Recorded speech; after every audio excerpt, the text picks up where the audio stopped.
Hi everybody, happy Aloha Friday. Today we're going to talk about oven roasting. And this is what we did for the first, I think, 2 or 3 years in our upstairs factory.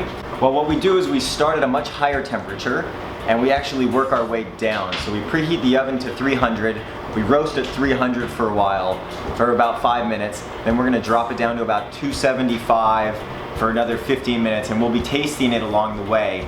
This is now what we have in front of us. These are all beautiful beans. They've got this nice reddish color, which we tend to see in really good quality ferments and dries.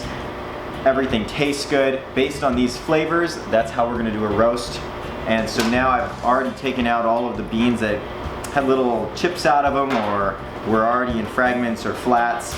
And the reason we do that is because they're gonna burn, but it's also where pests may have gotten into the cacao. So those are out, and it's a lot easier to do that on a small scale when you're roasting 2 kilos at a time. Our trays are all nice and flat. The beans are all one layer. It's a perforated tray, and so this is what's gonna go into the oven. I'm gonna load this as fast as I can just because we don't wanna let much heat out. So this is the first one. Okay.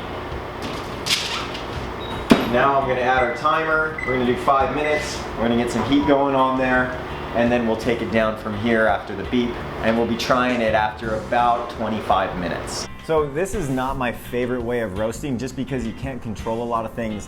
It's roasting on a flat surface. If you wanna taste them, you gotta open the oven, all the heat spills out. But if there's no other option, this will roast good cacao. And we did this, for a couple of years, and we did just fine. It's just capacity. You can only roast a few kilos at a time. As soon as you go to a coffee roaster, you're able to sample 1 bean at a time without affecting the temperature. Oven roasting is much higher numbers than you would normally think. Like in our coffee roaster, we would never go to 275. Everything would be scorched. But in this case, it might not even barely be cooked enough or roasted enough. So every machine is different. Ovens are way different than coffee roasters. You gotta just test it out and do it off of taste.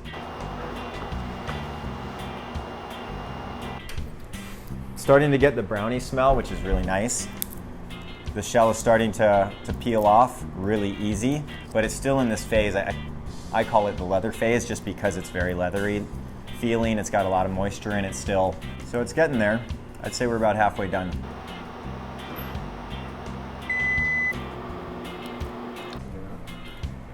Okay, so we're pretty much there. It's kind of on the borderline where it might be a little early, but they still continue to roast. So sometimes it's better to err on being early. It depends on the origin that you're working with. If you want more chocolate flavors out of them, you can err on the side of a little bit over. If you're under, you're gonna have more of the fruity, maybe cacao flavors coming out. But in this case, we're gonna stop it a little bit early. Texturally, it's still a little soft, and I like when it's more crunchy, but I think this is a good roast. You can see that we ended at 265. They don't look very different than when we put them in, but that's okay. Oven roasting is just different, and you just gotta do it to taste. So this is still how we do all of our test roasts. We'll roast for roughly half an hour, sometimes a little bit longer.